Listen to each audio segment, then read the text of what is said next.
Hi friends, இன்றைக்கி கோவக்கா fry எப்படி பண்ணுறதுன்னு பார்க்கலாம். அதுக்கு கோவக்கா நல்லா கழுவிட்டு ரவுண்டாக கட் பண்ணி வச்சுருக்கேன். அதுக்கு ஒரு மசாலா வறுத்து திரிச்சிக்கிடலாம். அது எப்படின்னு பார்ப்போம். கோவக்கா ஃப்ரை பண்ணதுக்கு மசாலா எப்படி வறுத்துக்கலான்னு பார்க்கலாம். அதுக்கு ஒரு ஸ்பூன் உளுத்தம்பருப்பு, ஒரு ஸ்பூன் கடலைப்பருப்பு, 2 ஜீரகம், மிளகு ஒரு 1/4 ஸ்பூன். மிளகா வத்தல் காரத்துக்கு எப்போ போட்டுக்கோங்க. நான் ஒரு 4 மிளகாத்தல் போட்டிருக்கேன். இதை நல்லா வறுத்துக்கிடலாம்.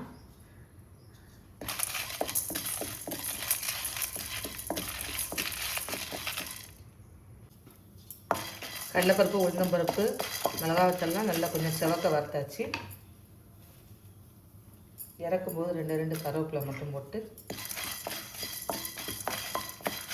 ஒரு கிண்ணத்துக்கு மாற்றி வச்சுட்டு ஆறினோன்னா நல்லா பரபரான்னு திரிச்சிக்கலாம்.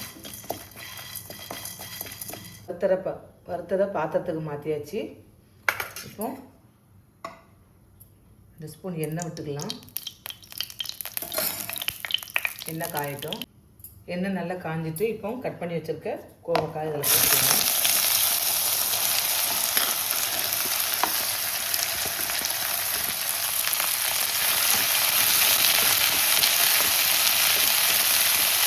கடுகு ஊற்ற மட்டும் தேவையில்லை, வெறும்னா எண்ணெயிலே போட்டு வதக்கிக்கலாம். 2 கருவேப்பிலைனா கூட போட்டுக்கலாம். போட்டு எல்லாம் நல்லா வதங்கணும், வதங்கி வரணும்.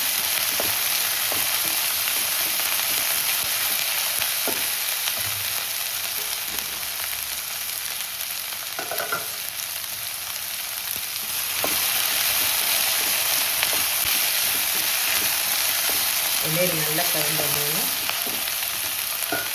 நல்லா மூடி வச்சு கொஞ்சம் வேகட்டும். தீயை கொஞ்சம் சிம்பிள் வச்சுக்கோங்க. கோவக்காய் நல்லா வதங்கிடுச்சு. அதுக்கு வறுத்து திரிச்சு வச்சுருக்க பொடியை போட்டுக்கலாம்.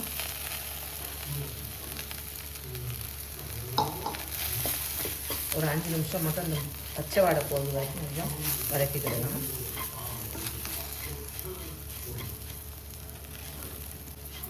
மசாலா வடை போயிடுச்சு.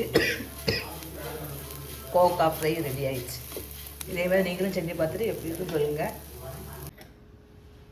ஹாய் ஃப்ரெண்ட்ஸ், இன்றைக்கி கத்திரிக்காய் எப்படி சுட்டு பச்சடி வைக்கலாங்கிறத பார்க்கலாம். அதுக்கு முதல்ல ஸ்டவ்வை பற்ற வச்சுட்டு இதே மாதிரி இது இருந்தால் வச்சுக்கோங்க.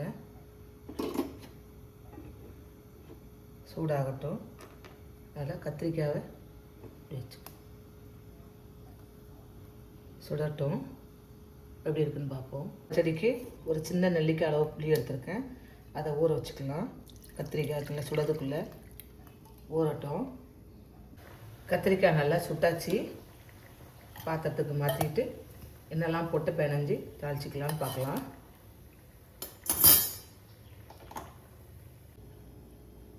கத்திரிக்காய் நல்லா சுட்டு உரித்து எடுத்து வச்சாச்சு. இப்போ பச்சடி எப்படி பண்ணுறதுன்னு பார்க்கலாம். அதுக்கு இந்த ஸ்டவ்வை பற்ற வச்சுக்கலாம்.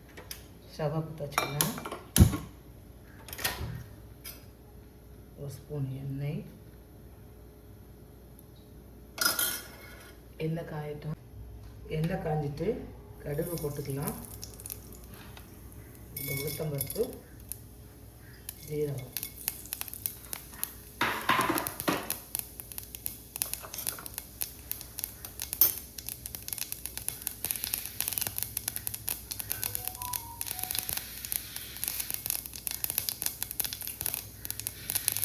கடுகு வச்சு கரெக்டாக பொடிசாக கட் பண்ணி வச்சுட்டு பொடி வெங்காயம் போட்டுக்கலாம். பொடி வெங்காயம் போடுங்க, பச்சடிக்கு நல்லா சுத்தம் வச்சுக்காச்சு. ரொம்ப வதங்கணும்னு அவசியம் இல்லை. 1/2 ஸ்பூன் மிளகாத்தூள்,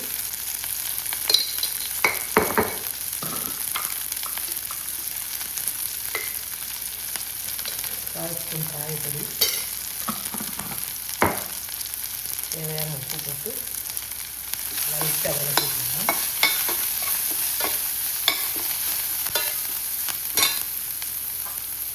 கத்திரிக்காய் நல்லா பிணைஞ்சிட்டு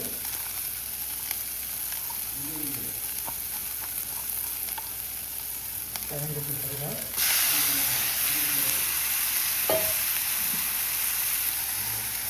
புளி காய்ச்சி